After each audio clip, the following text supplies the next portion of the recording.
Encouraging kids to eat vegetables can be challenging, especially when they suddenly refuse foods they once enjoyed. Here are some effective strategies to improve your child's relationship with vegetables. 1. Undercover veggies. Integrate vegetables into mixed dishes like soups or casseroles where they blend with other flavors.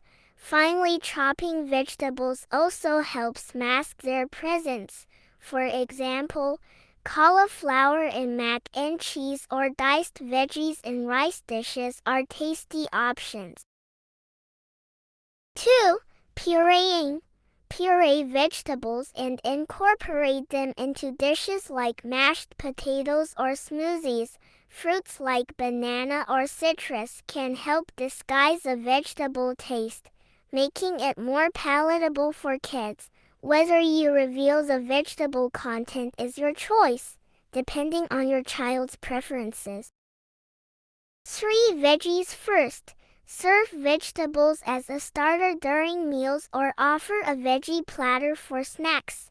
By presenting veggies first, you emphasize their importance and make them a routine part of eating, though ensure not to frame them negatively. When encouraging kids to eat vegetables, avoid using negative language or making vegetables a prerequisite for other foods. Instead, make veggies appealing and incorporate them creatively into meals to foster a positive eating experience for your child. This version incorporates keywords like kids eat vegetables, how to get kids to eat vegetables, and variations thereof, which can enhance visibility on search engines for relevant queries.